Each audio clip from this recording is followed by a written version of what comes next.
Welcome, one and all, to Big News Wednesday. Hey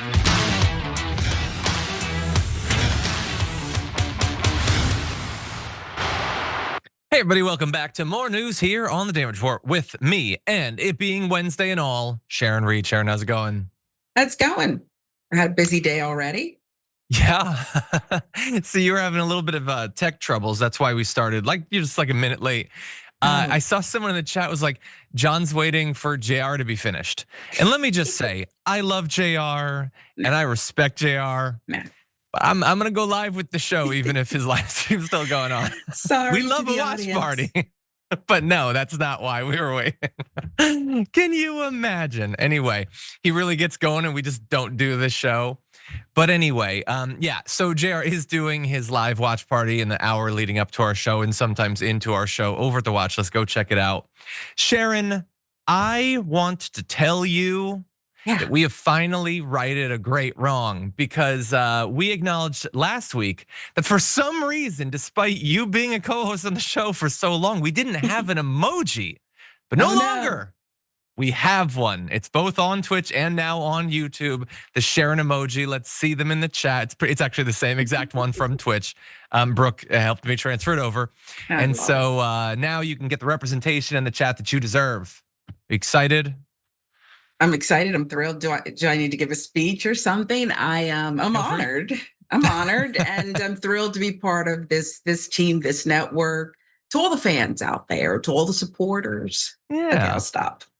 By the way, there's someone in the chat who posted your name flanked by a bunch of emojis of Ida.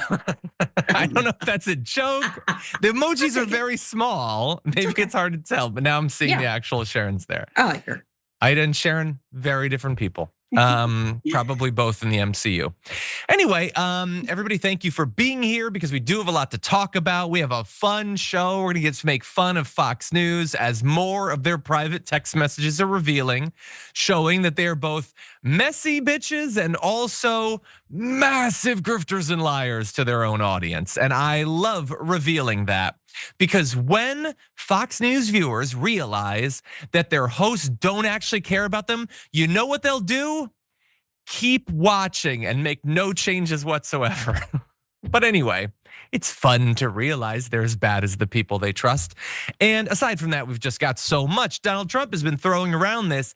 I solved 7 wars, 12 wars, I solved it. So we're gonna dive into the truth behind those and a lot of other stuff. We're gonna be evaluating, by the way, Gavin Newsom's recent social media strategy, how much it's angering the right, if it's actually helping him in his larger goal of becoming the next president. We'll be talking about all that and 1,000 other things too. Finally, in the aftermath, one of Elon Musk's kids' moms has started a podcast. It's very funny. We're gonna be responding to that in the aftermath and a whole lot more besides. So hit the like button, share the stream, send us your comments, your tweets, your super chats, and you might earn yourself a Blue Apron gift card. With all that said, Sharon, you ready to jump into this thing? I'm ready. Let's go. Okay, let's do it. We're gonna be starting off with something fun. More leaked private text messages from Fox News have now been revealed, and they prove, well, a lot of things really about the hosts over there.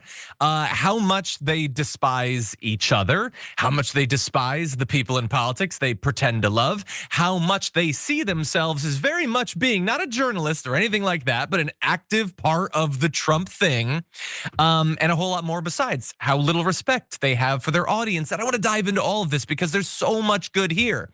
Now, this is all coming from the case involving Smartmatic. So this is not the Dominion case that we saw text messages from a few years back, where they settled for almost $800 million for willingly and knowingly spreading election lies. That was 2 years ago. Best part of that, of course, was Tucker Carlson revealing over and over that he hates Donald Trump, he doesn't respect Donald Trump, and yet he pretends to on TV. And we all know that after those text messages came out, and it was shown that he was lying to MAGA, I mean, his career's done. Nobody even watches him anymore, right? When it was proven that he was lying over and over.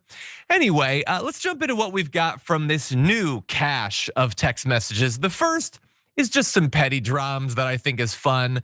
It's between Jeanine Pirro and Sean Hannity.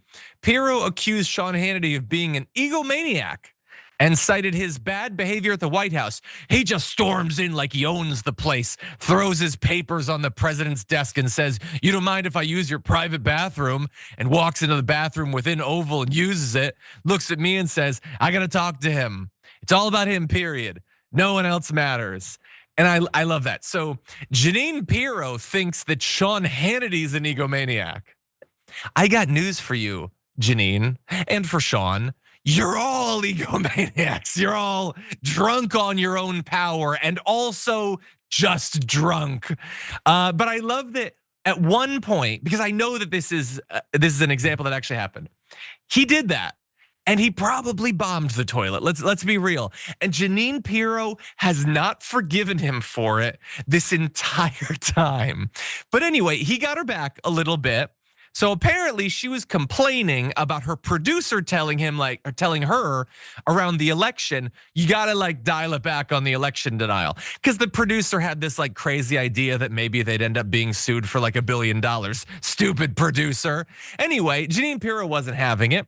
And so after the election was called for Biden, this is a couple days after the election, she responded by texting Hannity, in all caps, "I'm tired of the censorship and I'm embarrassed by how they called this election."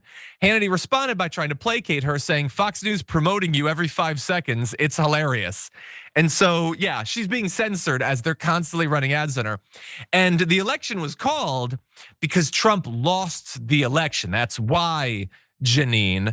And see, this sort of lack of understanding about how things work is why Jeanine Pirro faded into irrelevance or whatever. Oh wait, sorry, she works for the government now and she's got real power over people's lives. Again, nothing matters. Anyway, we're gonna get to more on Jeanine Pirro in a sec. Sharon, you've been around these newsrooms, you've worked with those people. This is just Real Housewives of Fox News to me, but what do you make of it? Yeah, I mean, this is mild stuff, quite frankly. And I would love to see some of Jeanine Pirro's text messages referencing Pam Bondi. There's just something about when those two are together. I know they're not getting along. I know they're not getting along. But yeah, this is a typical par for the course in these newsrooms that are built around not content, not stories, not the audience, but egos. It's all about the ego. My first job, I was in the newsroom with Geraldo's brother. And so I got to meet Geraldo a little bit, let's just say that these egos larger than life. Yeah. Well, let's jump into where they see their role being. So Pirro apparently was talking with Ronna McDaniel back in September 2020, lead up to the election, as she's hosting a show on a news network. She's a journalist on a news network. She says to the head of the Republican National Committee, "I work so hard for the party across the country. I'm the #1 watched show on all news cable all weekend. I work so hard for the president and party." You're supposed to be a journalist. You're supposed to be trying to reflect the truth, but of course not. It's not fair and it's not balanced. It's just regime propaganda. That's all it is. And they know it, and the party knows it. Let's keep it real. The viewers know it too. There ain't a damn person watching Fox News. It's like, this is the best quality journalism available on TV. It's the people that stroke their hair, stroke their ego, stroke whatever the best. That's why they're there. That's why they follow them.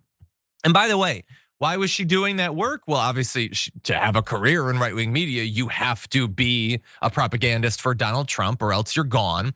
But she also had a more personal thing she was working for. So Smartmatic says that she was working to curry favor with Trump in part to secure a pardon for Albert Pirro, her ex-husband, who was convicted of tax evasion and conspiracy. So let's just pause there for a second. So they're saying she is just saying whatever Trump wants to hear, and she's lying about the election, lying about Smartmatic because her husband was a fraud.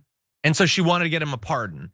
And look, Smartmatic is gonna make the legal arguments that they need to make, but that is admittedly a little bit crazy. The idea that the president of the United States is gonna give a pardon to a journalist's husband because she told some lies on his behalf is ridiculous. Wait, sorry, no, he did actually pardon Albert Pirro. He got the pardon. No, he was not. It's not that he was wrong to be convicted. It's not that he's repentant or anything. It's just that fraud doesn't matter if you're a Republican. You can commit fraud. You can do all this stuff, and he'll just pardon you. Yeah. I mean, why should any of these people have the law actually apply to them? They're not peasants after all. These are good elites that are in with the regime. They should be better than us. They should be better protected from the consequences of their willful actions than us.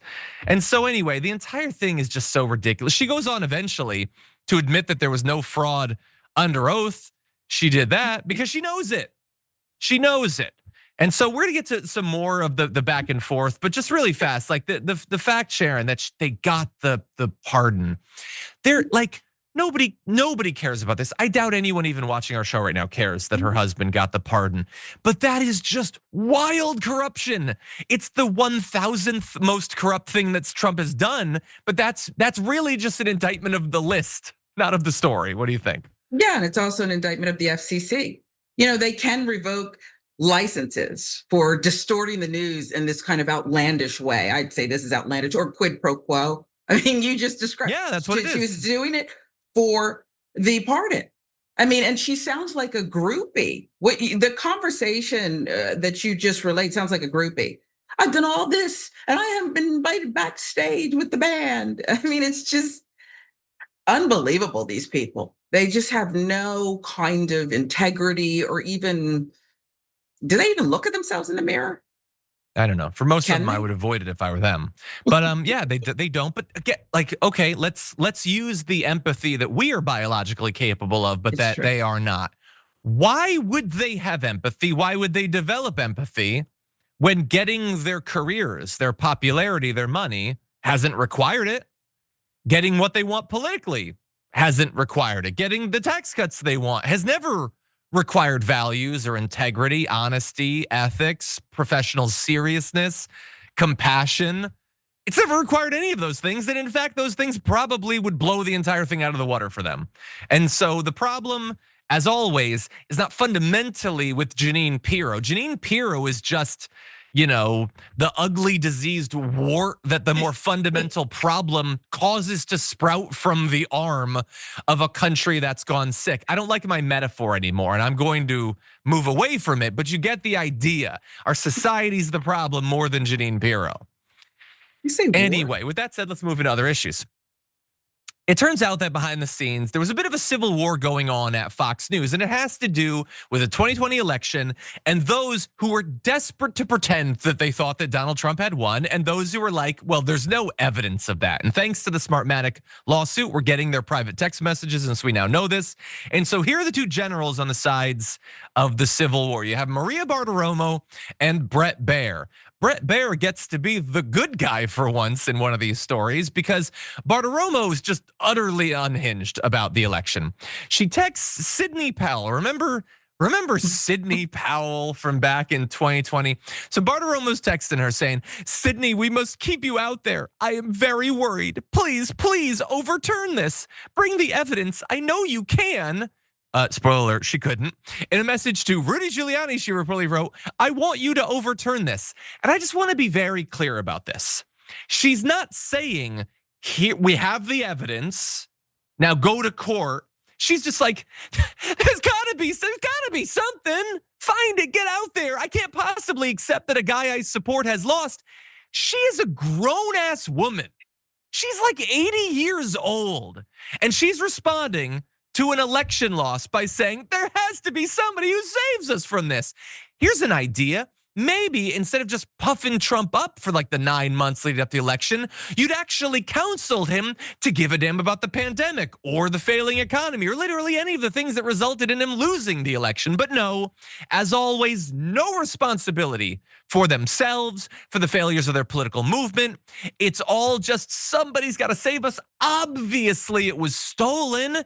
It's not that in America we tend to go 1 or 2 presidential elections and then we switch parties and then we switch back and control of Congress changes. I mean, that's only the story of our entire lifetimes. How could that pattern possibly continue for yet another election in the biggest domestic crisis in living memory? But these are baby-brained, pathetic little toddlers. And don't be fooled by the fact that they're sitting in fancy studios or they have expensive clothes or they make millions of dollars. Don't let that lead you into thinking that they're anything other than pathetic, smooth-brained toddlers, because that's all they are.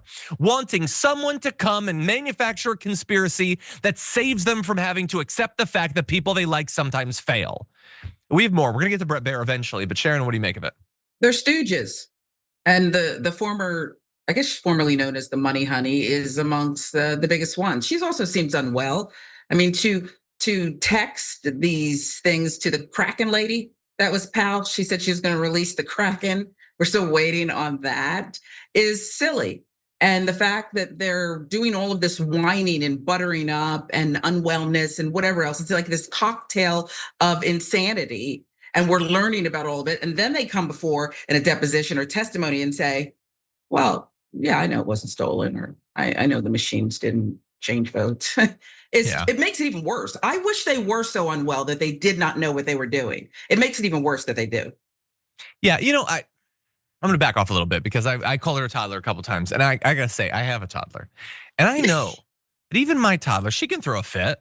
Sure. She likes to throw a Janine Pirro or Marita Bartiromo style fit. But even she, if we were like somewhere and Rudy Giuliani came in and I asked my daughter, do you trust that guy?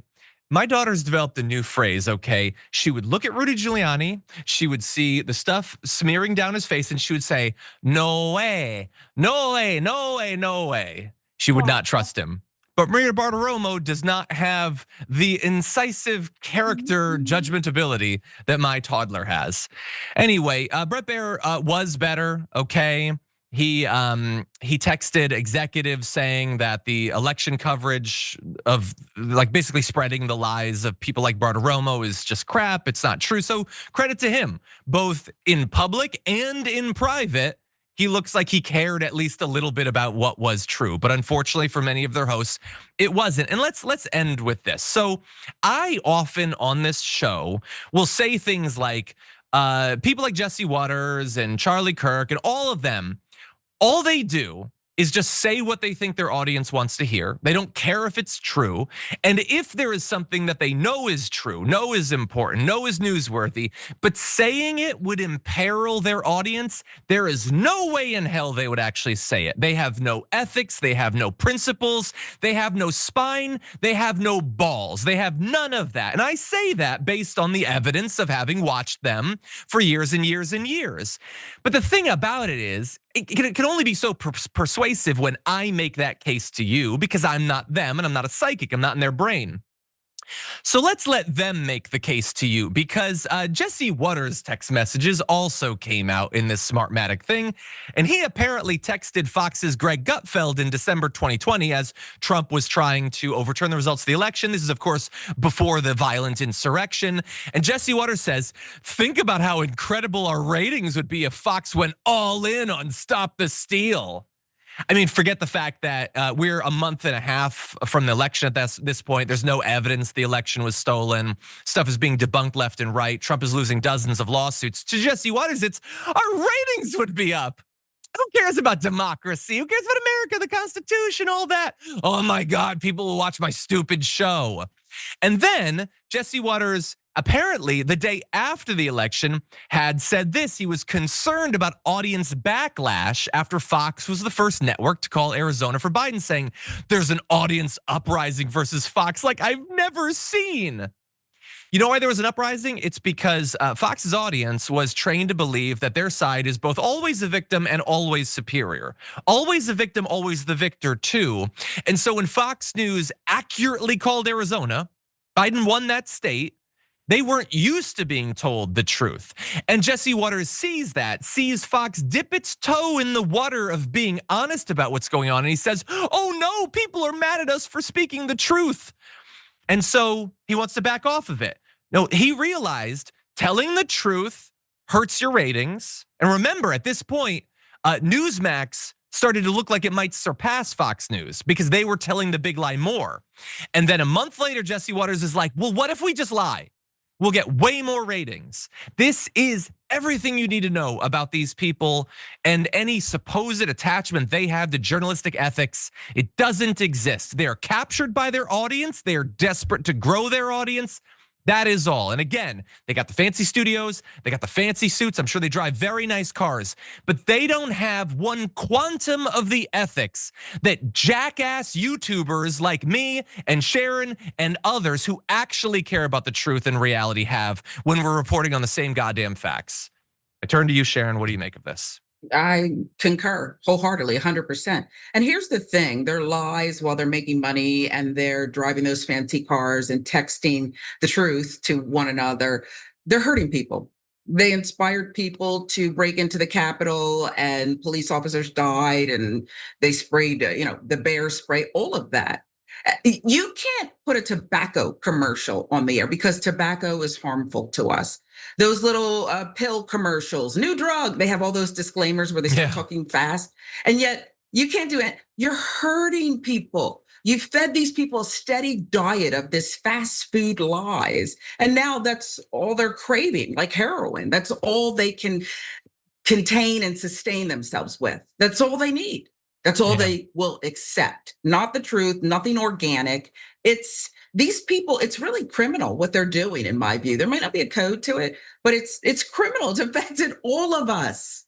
Yeah, it's a risk to our country. It's dangerous. People's lives are on the line. Our democracy is on the line. And so, formerly I would have said there's really not much that we can do about it. But we're learning every day, no, the president has a lot more power and influence than we thought. And so if President AOC wants to say, you're gonna run disclaimers at the top and bottom of each one of these shows about how you've had to give these massive settlements and you've said in court that you're just lying, and they'll show the text messages. And if you don't, then maybe AOC will shut Fox down, take away its broadcast. Like, I didn't formerly believe the president could do this, but Fox News does believe you can do this. And so in the same way that he's gonna get woke out of the Smithsonian, maybe we need to get Jesse Waters out of Fox News.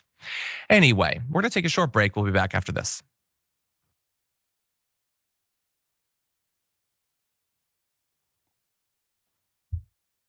Okay, Alien Fodder says, very well said, Sharon, and I agree, very well said. Itchy Brother Dragon's back from the hospital, clean bill health, that's awesome. I'm glad to see that, thank you. Some good news out there. Let's jump into some comments as I realize I did not set the studio AC nearly low enough. Nick says, I didn't get to watch live yesterday, but I watched once I got home and did some house cleaning. Absolutely loved hearing that your daughter was getting into Lord of the Rings. Yes, that was a great moment. We'll see. She still eventually wanted to go back to watching Blippi or whatever, but when I asked her, would you like to watch The Hobbits? And she said yes, I was like, oh, thank God. We just watched a few minutes of it. I'm gonna try again today, we'll see. Anyway, Salvi Dragon says, woo, Sharon is caring dragon, blesses us with her presence. She has. CD North Dog Dad gives her a membership. No, 2 actually, thank you for that. Mama Bear Dragon member for 56 months says, JD Vance will be in Peachtree City tomorrow, about an hour and a half south of me. Should I go greet him with my unhinged sign? Yes, you totally should. And when I first started reading this, I thought this was a reference to the Petri dish thing with Marjorie Green. Anyway, man, he takes a lot of vacations. We got to do a story on that. Chris Huggins, member for 13 months, says he keeps saying 6 wars, now 7 Gs. And Carolyn L says 1 war a month. Yeah, I mean, he should be able to do more than that if he's just making them up. The Cloud Dragon, member for 40 months, says always the best part of my day. Thank you so much.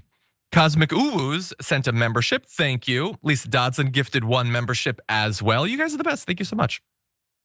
Okay. Colin Hutton says in a super chat, Sharon, Republicans don't look in the mirror because they know their reflection doesn't exist. Oh, the joys of being undead. That is deranged. I love it. I love it. Yeah. Boomer Dragon says in a super chat, John, my 3-year-old granddaughter watched the Lord of the Rings trilogy extended version, and when it was over, asked for more. Her father said that was all he ever wanted in life. Now, look, that's not all I want in life. I want her to play Warhammer with me, and I want her to play a variety of board games, and also have a good education and health and all that.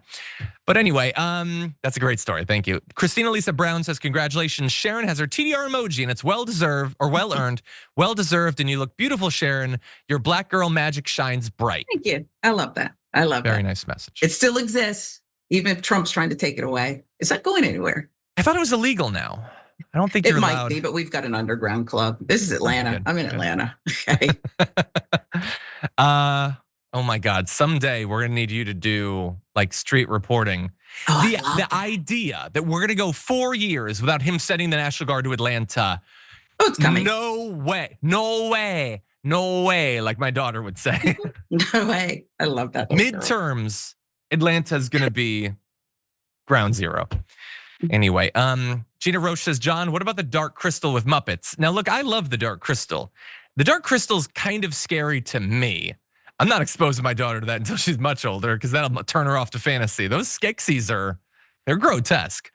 Anyway, also, does anyone know a place you can actually stream the Dark Crystal? I don't believe there's a place on the internet right now, but I would love to be wrong. Okay, CD Norse Dog Dad says in a super chat, Janine Pirro's that crazy aunt that you pray to all the gods does not show up at family dinners, knowing she will ruin the whole day for everyone there. Yeah, no, she'll down the boxed wine, she'll down the rum raisin, and then she'll just start going on rants about how everybody's trying to trans the kids or whatever. Anyway, okay, let's see. We have 14 seconds. Oh, there's a great message here about Willow, but I don't have time to fit it in. So instead, I'm just going to tell you that there's a lot of news to come, so don't go anywhere. We'll be back on the other side of this.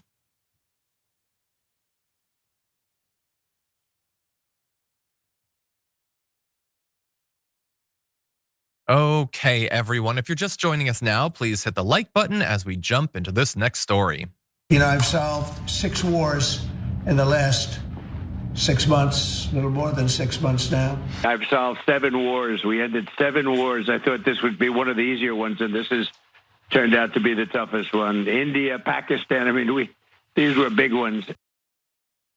They are big ones, big lies, big exaggerations, because if he actually had solved 8 wars, don't you think you would have heard about it at the time? Don't you think he or his administration would have been saying something as each of those wars was solved? Doesn't it seem a bit strange that we're now just looking back and saying, oh, by the way, I solved 6 or 7 or whatever wars? See, what Grandpa, trying to cosplay as if he's Winston Churchill or whatever, is hinting at is that some wars, not all of the ones he's gonna talk about, happened. And maybe he helped. And I care about that. I want there to be actual peace. And if Donald Trump, whether for good reasons or corrupt ones or whatever, is actually leading to peace, then I want to know about that. I want to give him credit. And so I started doing research, and thankfully there were a number of different news sites that had tried to decipher, what are you talking about with the 6 wars thing? Because he was never really specific about most of them. And I want to run through these conflicts and find out which ones are accurate, which ones are kind of true a little bit, and which ones are utter and complete insane fabrications. And there's a variety of those. So 2 that the White House posted on a list. Journalists asked, what is he talking about? They sent a list. Were not in the last 6 months. They were actually from his first term. And even in those cases, it's not actually accurate that they stopped these wars. So 1, Ethiopia and Egypt, there wasn't an actual like agreement or peace treaty or anything like that. We don't know exactly what he is claiming to have been involved in, and it happened many years ago. But whatever, he's adding it as a conflict he solved in the last 6 months. That's interesting. Many of the conflicts that he is claiming he solved are still very much unresolved, and conflict is still ongoing. After all, he said Ukraine day 1. He said, I got that ceasefire in Gaza. People are being murdered every day in Gaza, and yet they're on his list. So immediately that throws the list into question, but there's a lot of other ones there too, especially as the number goes up as the days move on. So first there's Armenia and Azerbaijan, whose conflict was so important to Donald Trump, and he was so central to solving it that he mispronounced the name of one of those countries and forgot the name of the other. Take a look. You saw the Azerbaijan. That was a big one going on for 34, 35 years with Albania. Think of that. I mean, going on for years. And I got to know the heads, and I got to know them through trade. I was dealing with them a little bit. I said, why are you guys fighting? And then I said, I'm not going to do a trade deal if you guys are going to fight. It's crazy. Anyway, one thing led to another, and I got that one settled. And that was a one that people said is not, you couldn't settle it. Even when I had them both in the Oval Office at the end when they were getting ready to sign, they were sitting next to each other and they were trying to get away. They didn't feel good. By the end of an hour, they were hugging each other and congratulating each other. It was beautiful to watch, actually. Yeah, so look, I tried to do extra research on that one. I went to Google and I typed in Azerbaijan, which I think is a spinoff of Abercrombie, and I wasn't able to find anything about it because that's not a real country. He is taking credit for ending a multi-decades-long war, and he has no idea what the countries actually are. And he would also have you believe, by the way, that this conflict that has gone on longer than some of you have been alive was so intractable that nobody believed anybody could find peace. And at the same time, he ended in an hour by being like, I'm gonna raise tariffs on you if you don't. And they were so happy to end it and to not have the tariffs that they hugged each other and now they love each other. Now look, if that's the way that it ends up going long term, that would be amazing because it is a terrible conflict and it would be awesome if it's ended. That very much remains to be seen though. There's a lot of people who have looked into this and say that there's reason to believe that the conflict could very much continue. I don't know that short-term threats of tariffs are enough to paper over these massive differences, but okay, we'll see with that one, I guess. He doesn't seem to care that much about it if he can't, learn the names of the countries, but okay. So let's move now to Congo, the Democratic Republic of Congo. It's one that he's actually cited several times, as well as Rwanda. So they signed a peace agreement brokered by the US. So they were actually involved in this. Some of these, he wasn't even really involved aside from a tweet. This one, he was really involved. The issue is that both the Congolese army and the Rwandan-backed M23 rebel group have accused each other of violating the peace agreement by carrying out attacks and building up troops. Now look, I am not gonna be overly hard on Trump if you get a peace agreement and it doesn't 100% stick for all time, okay? These conflicts are complicated. But then the way you describe them could show a little bit more humility and not just pat yourself on the back until you're bleeding from the palm, when it very much remains to be seen if there is actually peace. When you brag about ending this conflict, which does not appear to have been ended, it seems like you care less about the people who live in the Democratic Republic of Congo and Rwanda and more just about adding to a stat. And so, again, kind of an issue with it. Cambodia and Thailand, they agreed to an unconditional ceasefire in July to resolve a 5-day cross-border conflict. This is not a 30-year war that he's moving in on or whatever, but okay, fine. The deal was signed in Malaysia after the two nations faced pressure from Trump, who, like with Armenia and Azerbaijan, he said, hey, I'm not gonna do a deal with you or whatever. The issue is that the truce agreement was immediately tested after both countries accused each other of carrying out attacks. China also, by the way, was putting a great deal of pressure on them to end this brief conflict. And so him tweeting at them or whatever that he's gonna raise tariffs and them ending a 5-day conflict and maybe not even ending it, adding that to a list of the wars that you solved, it doesn't seem honest at all. And look, we could go on, there's a lot. India and Pakistan, he keeps saying he was responsible for them having a ceasefire. India's like, he was not involved in that. And he does not deserve any credit for ending the conflict. He says he solved a conflict between Egypt and Ethiopia. They hadn't been at war. And when you press him on this, he says they would have gone to war if I hadn't gotten involved, but they weren't at war and they don't have a peace treaty. I think that proves the point. We can end there. This thing is so deeply unserious, Sharon, and yet it's concerning content of the most seriousness. Like, this is theoretically, except in that one where there wasn't even a war, this is literally people's lives that are on the line. And he treats it as if it's just like a line to bulk up his CV or his LinkedIn profile or something. What do you think? As usual, it's all about him. He wants this Nobel Peace Prize. And I don't even think people would care. Give it to him if he's really helping. He's not helping. One minute he's talking about tariffs and increasing tensions. Another minute he's saying, I'm gonna stop this war between Ukraine and Russia day one, when he's really bolstered Putin. He's actually prolonged it. And then other times he says, hey, either do this or we're walking away. We don't need a ceasefire. I mean, this guy is anything but peaceful. He's narcissistic. I can't technically diagnose him, but he's narcissistic in his approach to things. If it looks like a narcissist, you know what I mean? Yeah, we're going to end with this. There was one other on the list, and it was the conflict between Israel and Iran. he is claiming credit for having ended it when it would not have happened if he hadn't been president and we were an active combatant in that brief conflict. The idea that you want credit for bringing peace in a conflict that only happened because of you is madness. And at least on that one, MAGA seems to agree. In any event, we're gonna move more domestic. Let's talk about what's going on here in California, what our governor is doing, and how it might bear on politics going forward.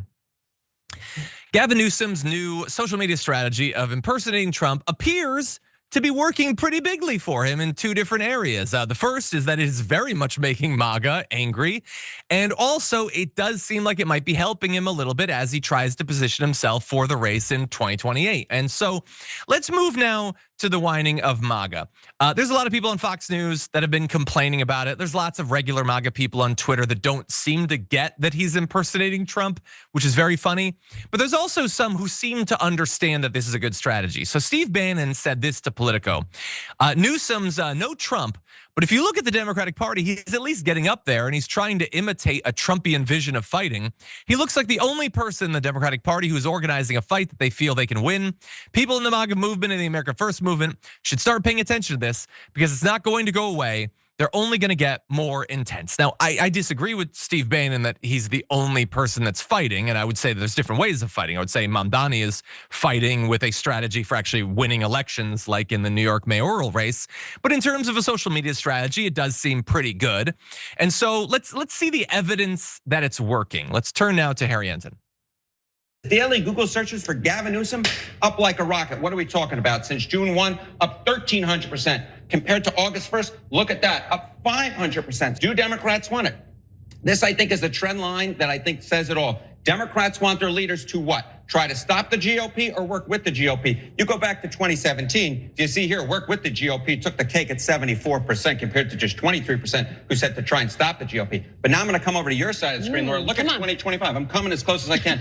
57% say they want the Democratic leaders to try and stop the GOP. Is it working? Well, let's take a look at the betting markets. I think this gives away so much of it. Okay, the chance of being the 2028 Democratic nominee, according to the prediction markets. Look at where we were on June 1st. We basically had a clown car for first. Newsom, AOC, Buttigieg, 11%, 10%, 8%. But look at where we are now.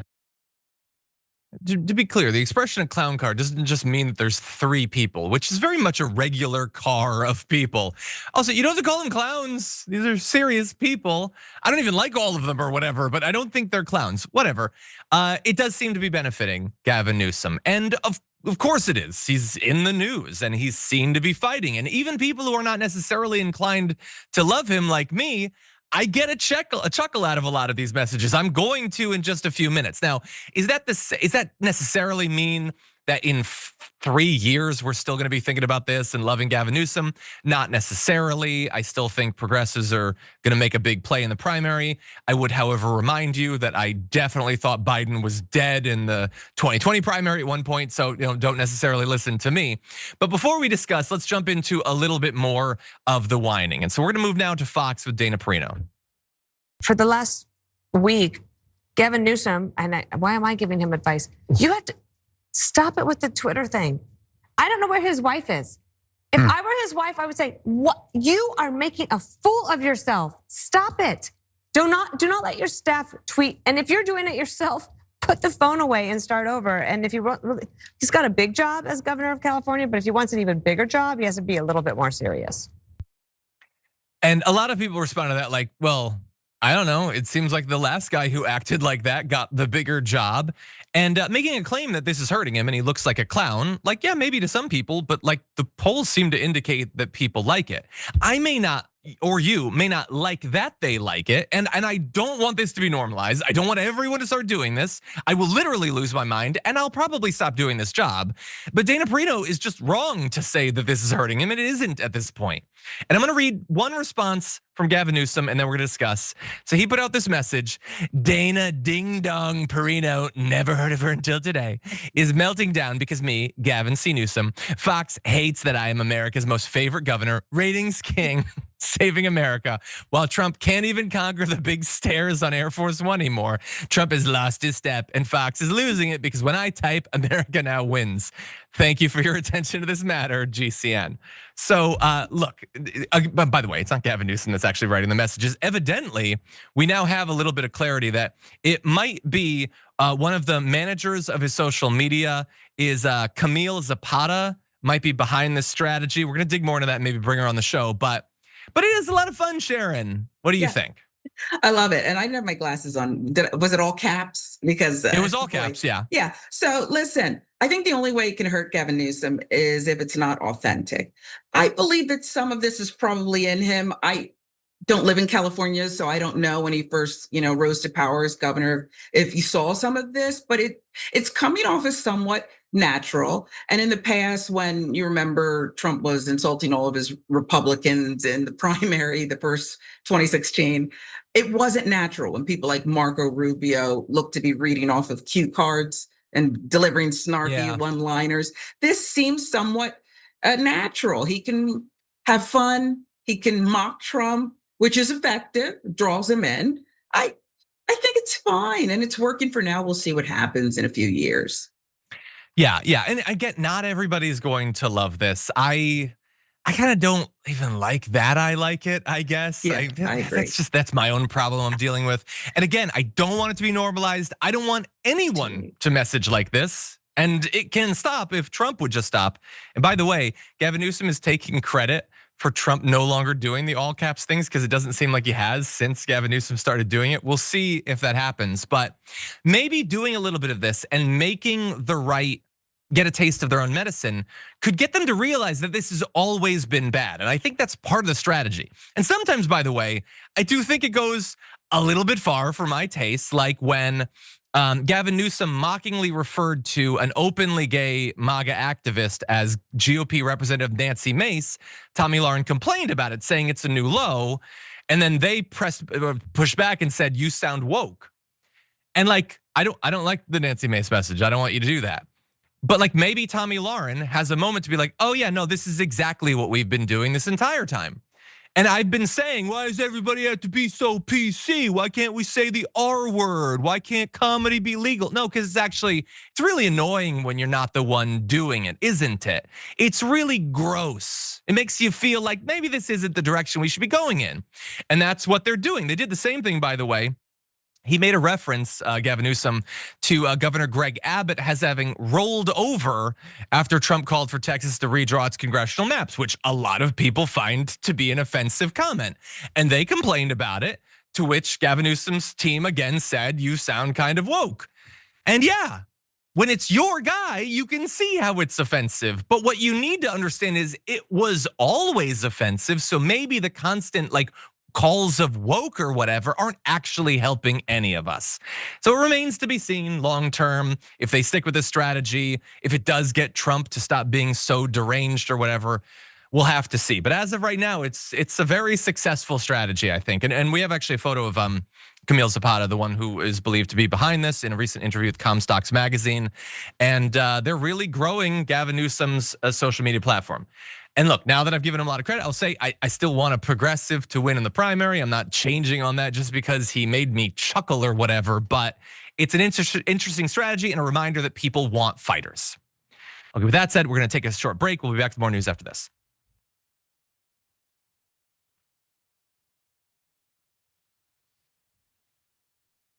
Also, by the way, I would say if you're like Dana Perino, you should be happy that he's doing this because now you get to say about him what you've always wanted to say about Trump but can't. Yeah, he looks like a clown. Yeah, it should be beneath us. It was all, you know that Trump's are, but you can't say it because you don't have the ethics or the spine or the balls or whatever to actually say it. Anyway, with that said, let's jump into some comments and thank Windrunner Dragon for gifting a membership. Super nice of you, thank you.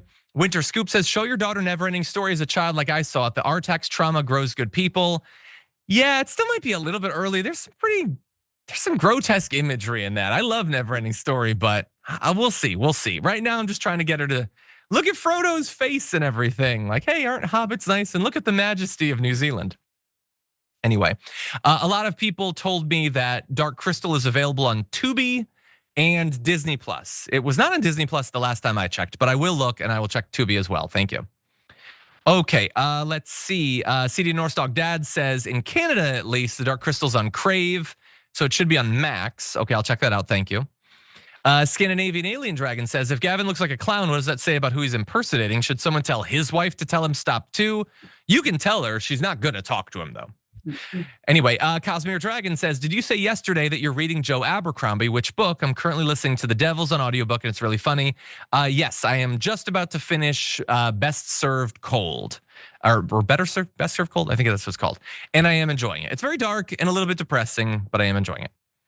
Okay, Scandinavian Alien Dragon also said, see what happens when Jesse tries to be a reporter? This is why he needs to continue his investigative reporting into homosexual soups or whatever. That's a great comment, thank you. Okay, Velvet Goldmine says, the first time I tried to watch Willow with my daughter, she started crying near the very beginning with the wild boars and we weren't able to finish continuing it until she was a few years older, LOL. That is funny. Yeah, some of this fantasy stuff is pretty dark. So I'm gonna be careful with that. By the way, speaking of fantasy, let me just say, I am in the final days. If you follow me on your Patreon, you know I've been doing last revisions to my book, Shadow the Mouse Thief, before trying to query it again. And it's been a very difficult process, but I'm almost done with it. And so I'm about to start putting it out to agents in the near future. If you happen to know an agent or something like that and can save me a little bit of the trouble, feel free to put us in contact, because that could save me a lot of work. But anyway, that's what's happening. Boomer Dragon Cat said in the members' comments, Raina would probably like Fern Gully. I love that one. That's actually a good point. I should try that out. She doesn't watch a lot of cartoons. She was watching a little bit of like some new Mickey show on Disney Plus recently, which got kind of dark. It reminded me a lot of like classic Ren and Stimpy actually. But anyway, I will consider it at some point. I was thinking maybe something like Spirited Away or something. She might like the imagery of that. It's very beautiful. Raul reminds us that Redwall had an animated series on PBS. That's a good point, especially considering my animal fantasy writing. And Labyrinth, again, Labyrinth has that thing of, like Dark Crystal, it's like a little bit grotesque. I don't know, Sharon, do kids like that stuff? Kind of gross, kind of scary? I think they do. I don't know about scary. It depends. It's age appropriate, but the gross stuff, yeah, they do. Okay, maybe I'll consider it. I mean, I would like her to watch, maybe not the original Dark Crystal, but maybe the Netflix show. That's not quite as gross. And I would like to rewatch it. So it could be, two birds, one stone. Okay, we'll try. Oh, The Wild Robot. That's a good point. Again, she doesn't really watch movies yet, but I can put on a little bit of it and try it out. Okay, with that said, we've got more news, so don't go anywhere. We'll be back.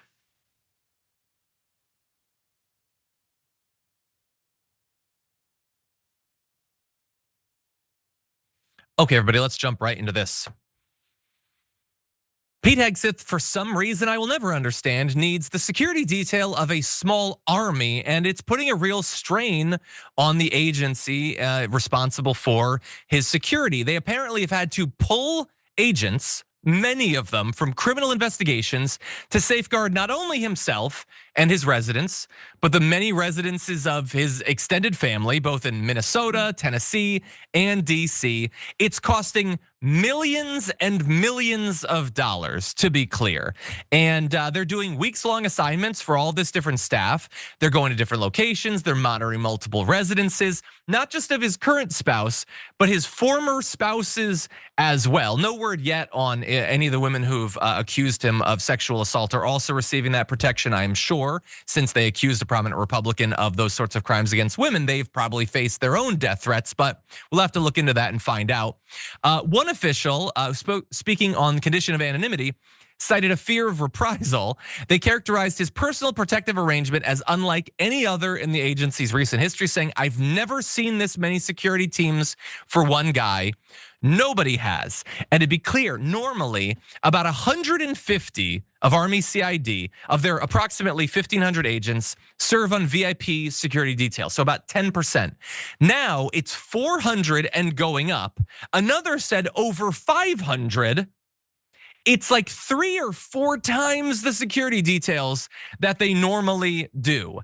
And they're saying, oh, it's totally cool. He's getting all these threats. I mean, after all, a MAGA person tried to take out Trump last year or whatever. I don't know who is making threats against Pete Hegseth. I would say that typically any prominent politician faces their threats, I think 150 agents should be enough protection for you. I don't think you need the 500. And I'm trying to show compassion. I understand that conservative men like Pete Hegseth are constantly scared of everybody they see and everywhere that they go. I get that. I get that inside of them, they're just a gaping vortex of fear. But that said, you've got 150 real men around you. And so I'm just gonna have to demand at this point, since I'm paying for this, Pete Hegseth, could you, for the love of God, stop being such a little bitch and just accept the normal security detail that was more than enough to safeguard the life of every Secretary of Defense before you? You don't need a legion around you, buddy. You're gonna be just fine. What do you think? Hegseth is like every rookie NFL player who we don't even know them. They're not one of the big stars, yet they're traveling around with security. Then there's somebody holding their money bag. And oh yeah, they've got a photographer for social media.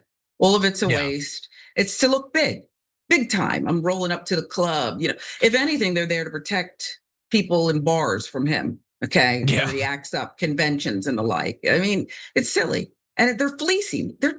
People like him are just fleecing on our dime. If you could look at the receipts he's turning in, I'm sure we probably faint. Okay, 5-star dinners, all of it.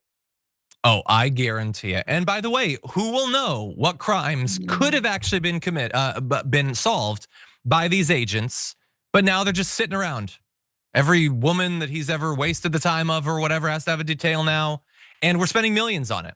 Okay, well, I say no more. If he wants all this extra muscle, he can pay for it. Or if that's the cost of having him as a Secretary of Defense, maybe get rid of him and get someone who's not gonna steal our money, rob the US government, and also might actually be qualified for the position. Again, as is so often the case, we've found the waste, fraud, and abuse, and it's the Republicans. Let's move to one more story to try to lighten things up a little bit as we end this thing. A top MAGA darling is now literally selling drugs out of her car, and she wants them for your kids, actually. Here's Riley Gaines to make the pitch. School is about to start. Fall is around the corner. You know what that means. The season where everyone seems to catch something is quickly approaching. That's why my family likes to stay stocked up and prepared, especially with trusted medications on hand. Ivermectin has been around for decades, but it's one of those we like to have ready just in case. Whether it's for peace of mind or being prepared for the unexpected, it's good to know you have it if you need it. I highly, highly, highly recommend All Family Pharmacy.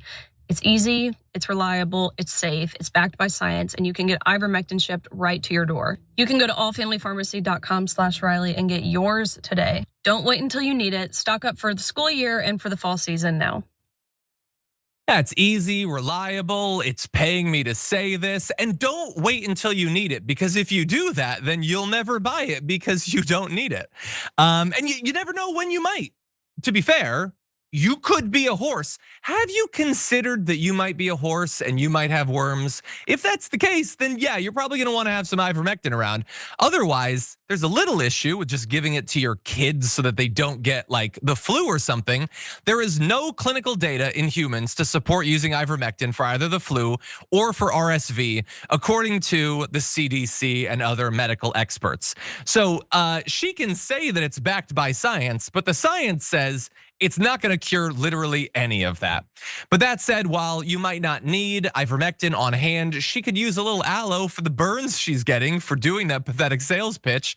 Matt said the concept of selling ivermectin from an alternative medicine pharmacy out of your car because you tied for 5th with a trans woman 3 years ago. It is admittedly a little bit pathetic. Boston Small says from finishing in 5th place at a swimming competition to selling ivermectin, classic MAGA underachiever. Damon says, I'm sorry that things have gotten this desperate for you that you're doing ads for ivermectin in your car. And Tony says, I bet you're 5th place in sales. Nikolai, I had to add this. Did horse parasites also beat you at swimming? And this is what they are, man. They just want your money. That's all. Like there are actual products. I mean, look, RSV or whatever is serious.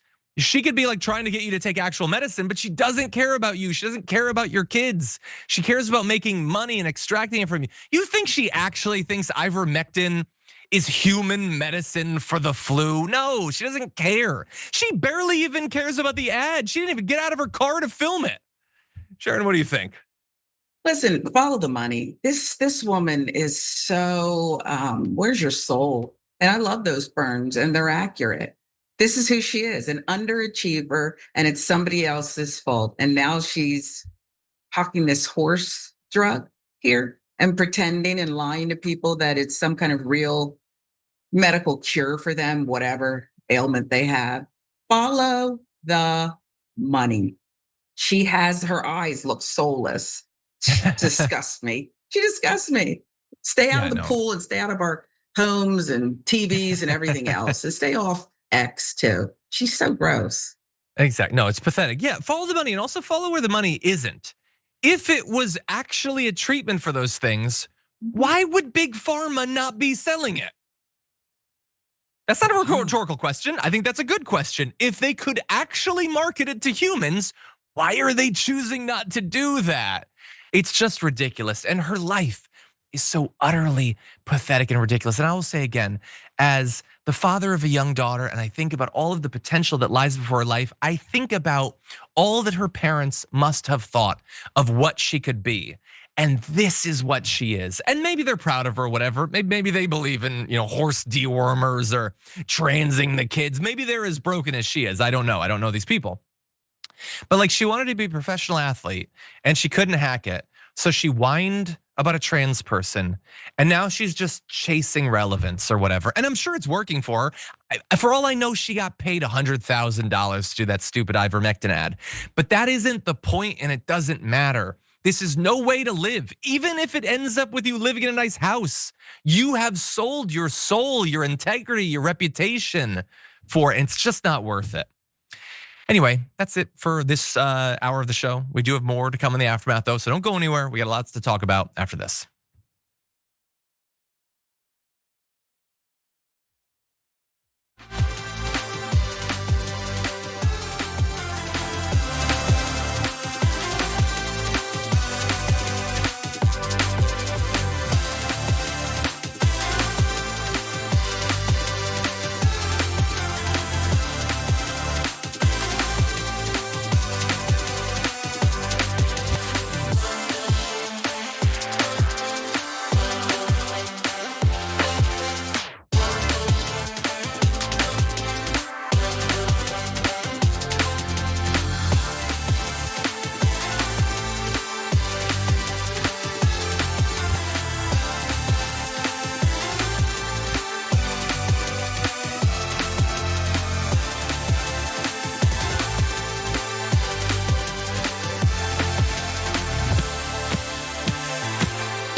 I'm sorry, I just saw a message I really like. There's two good messages. Skittlebutt says, every time Gaines was on TV, the interviewer should have asked, why didn't you swim faster? Fair question. That is a great question. Why didn't you swim faster? You swim really slow. A lot of people beat you, honestly. Like, anyway. And Thomas of Thomas says, I'm Riley Gaines. I can't catch up, but I can catch a cold. Just like my abilities, this medicine's effectiveness is uncertified, unverified, and completely created to monetize. That's pretty good. Thomas of Thomas, do you have a Blueprint gift card? I feel like you probably do, but if you don't, send an email to rewards@2otnetwork.com and we'll get you set up. We'll see. Will Riley Gaines still be a thing in like 5 years? She's gonna run for Congress, right? Like, I'm surprised it hasn't happened yet. I don't know what district she lives in. Anyway, just something to think about. Okay, well, with that said, Sharon, you ready for a little bit more news? Yeah, let's do it. Are you ready for some good news? Yay! It's only kind of good news, I guess, but let's jump into it. Would you like to know how much power you actually have as a consumer? You apparently have enough power that you helped take down the CEO of Target. That's the breaking news. Target's CEO is stepping down as the company faces weak sales and an ongoing customer boycott, which we've been covering here for a number of months. It took off the head of Target. Brian Cornell was in that picture. He's gonna be replaced by Target's chief operating officer as Target tries to figure out how to dig themselves out of this hole. I have an idea of how you could do it if you'd like to make me CEO. Just undo the terrible things you did that made people hate your guts. Evidently, they're not gonna immediately do that. We'll see if eventually that'll be the strategy. But let me give you an idea of how things are going for Target right now. Sales at Target, which has almost 2,000 stores across the US, fell more than expected in the first quarter of 2025. And the retailer warned earlier this year that sales will continue to slip through the rest of the year. Target said people were scaling back spending over worries about the impact of tariffs, so thank you, Trump, and the state of the economy. Company also said customer boycotts affected sales. And you might recall that back in July, many Black Americans were boycotting stores, including Target and Amazon. Earlier this year, more than 250,000 people signed a pledge to boycott Target after the Reverend Jamal Bryant, pastor of New Birth Baptist Church in Georgia, called for a 40-day Target fast that started at the beginning of the Lenten season. And you might wonder why. Well, in case you forgot, the company scaled back their DEI initiatives in January after they came in under attack on like Twitter from conservatives, and Donald Trump talked about them. They decided, forget all that stuff about diversity and Black-owned businesses. We don't like that stuff anymore. We don't want Trump to be mad at us. They also last year, by the way, scaled back their LGBTQ+ themed merchandise for Pride Month. So this is the product of a 2-year thing where they were like, all that stuff about us liking people in our community and caring about them, we don't care about that stuff anymore. We want conservatives to like us, and it turns out that hasn't been great for business. Particularly in the second quarter this year, they reported a 21% drop in net income, which is pretty big. And I don't know if this new guy is gonna solve it for them, Sharon. What do you make of it? I think when you capitulate and act against your own interests, if I'm not mistaken, the LGBT+Q merchandise, the Black hair and makeup merchandise, it was booming. It was lifting Target up. It was a good thing. It made good business sense, and it also made good, I think, moral sense, I guess. So listen, no, they're not going to turn it around. Whenever you act this way and capitulate to something that doesn't even make good business sense, no, not until they get somebody in there that says, you know what, we're just going to follow the mission, make money, put out, products that our customers would like. No. Yeah, and by the way, there might be some people that think, well, from a corporate point of view, I think they're right that it's like, well, we could go in like a more inclusive direction, or we could go in like the MAGA direction or whatever. And like, so MAGA wants them not to do that, and the libs don't want them to do this. So I guess it's the same, right? No, it's not the same. It's fundamentally not the same.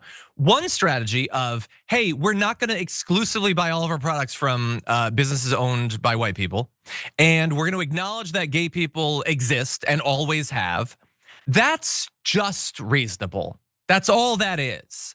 Doing a thing where we're going to push people in the shadows, pretend that they don't exist, boycott the black-owned businesses, I guess. We're gonna refuse to buy from them. That's not the same thing, okay? And Target needs to understand that. They were doing better under the previous strategy. And conservatives may not like that. They may cry about it being woke or whatever. It was better for business. So why shouldn't the business do the thing that's better for business? And so right now they're apparently still more scared of Trump than they are of their company failing.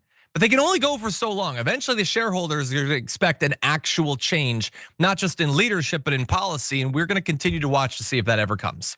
But let's jump now into this. We mentioned the tariffs, but it's not just that. Trump's tariffs are doing widespread harm, and not just to Target or to Walmart or Amazon. Traditional American companies and red states are very much feeling the pain. And we're showing you there's some products made by John Deere. Well, they're in a pretty bad way. They actually announced earlier this week that they're laying off 71 workers in Waterloo, Iowa, 115 people in East Moline, Illinois, 52 workers in Moline, Illinois as well. Now, they've been laying people off for a solid year or more. And you might say that people's frustration about the economy before the election, that companies like John Deere were firing people, led them to want to move in a different direction. But the issue is they didn't move in a different direction. They just poured fuel on the fire, because Donald Trump's economic policy, particularly his tariffs, are directly contributing to these firings. And it's not me, some progressive online, who's saying that. John Deere is saying that. And so let's jump to a little bit of how they're explaining these recent moves. Corey Reed's the president.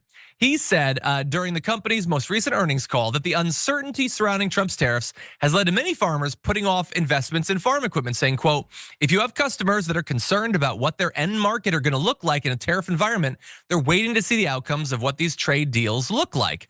Their director of investor relations similarly said the primary drivers for the company's negative outlook from the prior quarter are increased tariff rates on Europe, India, and steel and aluminum.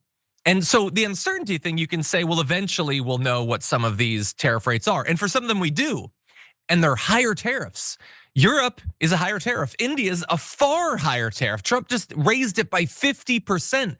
That is terrible for John Deere. And it's gonna mean that the next couple of quarters are gonna be really rough for them. And it's not just them. Ford, they said their profits could plunge by up to 36% this year. They expect to take a $2 billion hit, particularly on the tariffs on steel and aluminum, as well as on car components manufactured in Canada and Mexico. General Motors last month said the Trump tariffs are a major reason why its profits fell $3 billion the previous quarter. And they think the next quarter their profits could drop $5 billion, which is bad for the company. It's bad for the stock and the stockholders. It's bad for hiring at those companies. And they're saying it is the tariffs doing this. And of course it is. We all knew it was gonna have that effect. The only person in America who doesn't seem to accept that still is Donald Trump. And so we're seeing it across all these different companies, Sharon. You hate to see it. You just hope that people are paying attention. Yeah, as they try to take care of their daily obligations and their daily lives. He causes so much chaos, it's hard to fight back. But yeah, this is another dumb thing that he's done, and it's so easy, in my view, to spot it. I don't know why people don't just rise up and do something about this guy and all of his policies. I mean, we can't count on the Republicans in Congress to do anything. It's not even his right, these tariffs, okay? But who's gonna stop him? It's the same old thing.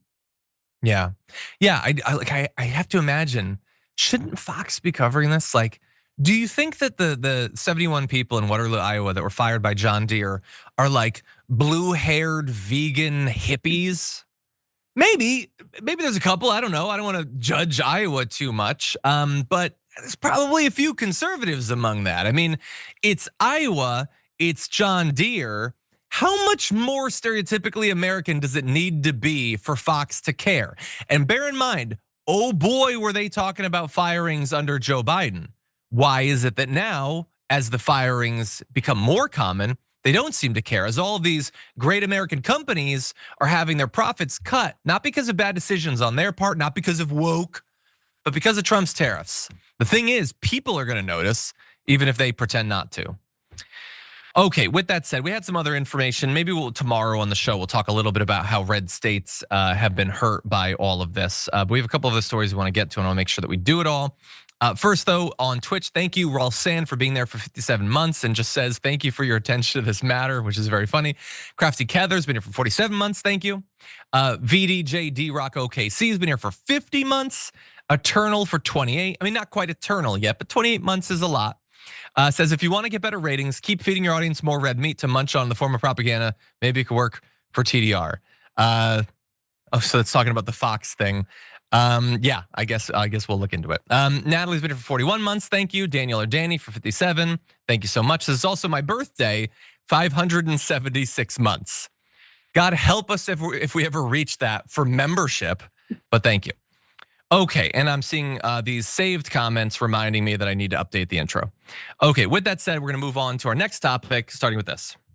This museum is a beautiful tribute to so many American heroes. It's amazing to see. We did a pretty comprehensive tour, but not comprehensive enough. Solani, I'll be back, I told you that.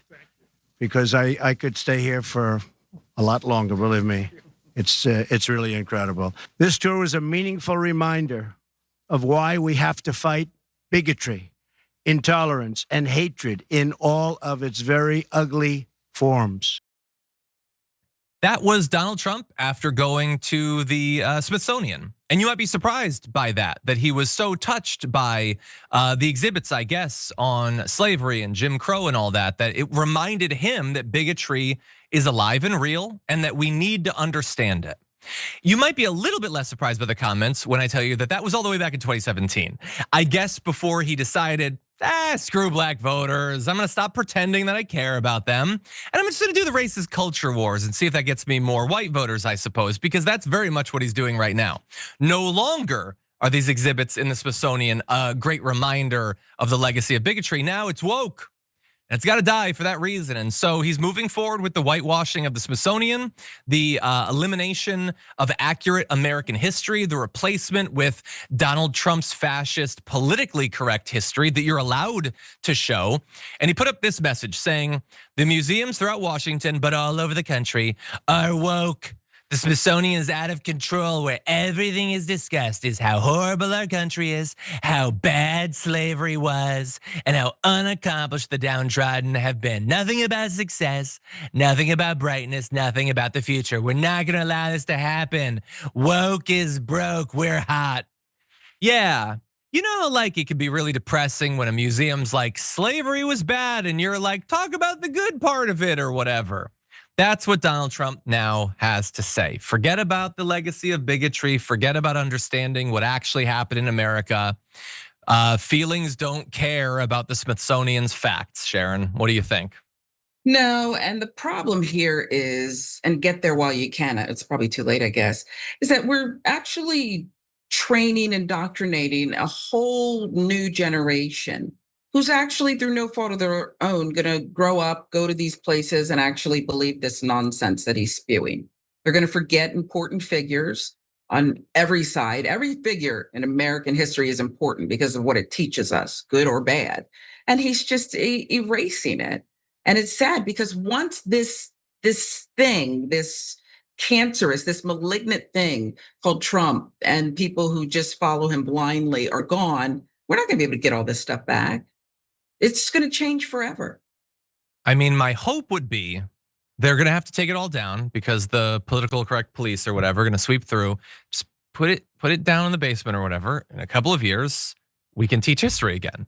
You can have art again. All of this stuff that, not just in America right now, but to be clear, in every fascist regime, they've always cracked down on this stuff. It's as stereotypical as you can imagine. Eventually will return to America as we thought we knew it, a free country with free speech that cares about the truth.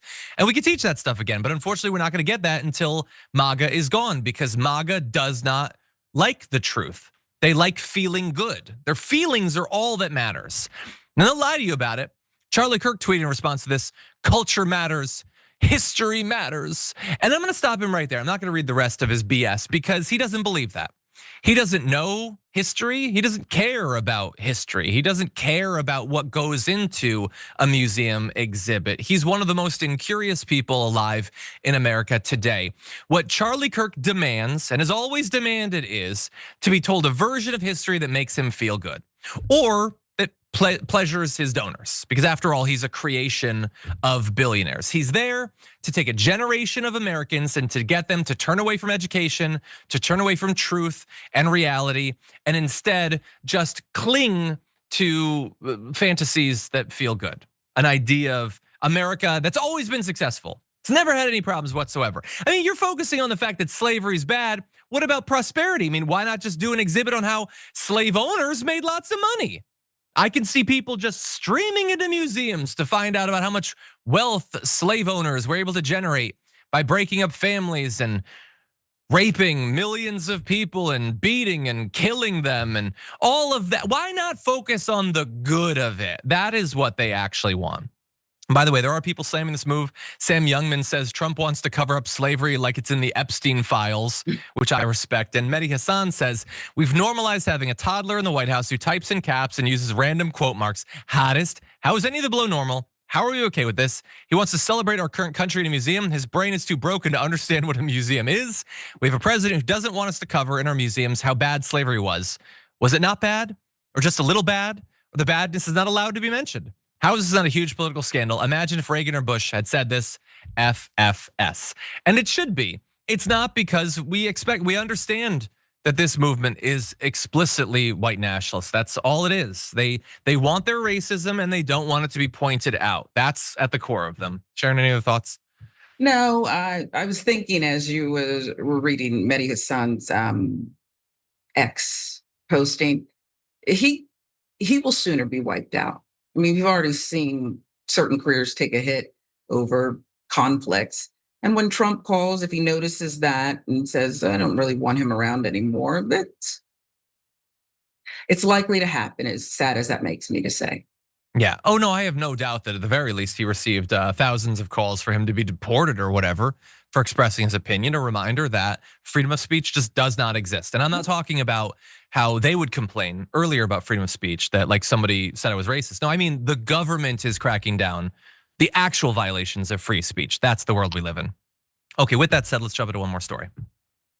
After a year of unplanned career suicide, many questionable life choices, and a gap in my LinkedIn profile that cannot legally be explained, I've decided to start a podcast. Not because anybody asked, but because statistically speaking, it was either this or join an MLM. So here we are. And unlike your Ben Shapiro's or your Megyn Kelly's, I'm not starting this because I think my big brain thoughts and my podcast mic are the greatest gift to humanity. So that right there is Ashley St. Clair, who you might be familiar with from her very public issues with Elon Musk. She apparently is the mother of one of his kids, and she's been fighting for some time to get the money she believes that she is owed to raise that kid, secure their future and everything. And so she started a podcast, and I just have to say, I think I might listen to it a little bit because she's pretty casually funny in a way that I definitely respect. And what I love about it is, although I'm sure I probably disagree on politics on basically everything with her, she's casually clever in a way that Elon Musk will never be, no matter how much money he spends. And I love that for Ashley St. Clair, and I love that for Elon Musk. But anyway, she's not just attacking Ben Shapiro and Megyn Kelly. Let's get into some more attacks. Elon Musk's big balls. And for the uninitiated, Big Balls is the nickname of Elon Musk's Doge crony, Edward Cortisone. And recently he got beat up. He got attacked in Washington, D.C. And depending on who you ask, Big Balls was assaulted by a violent gang. In reality, it was two teenagers.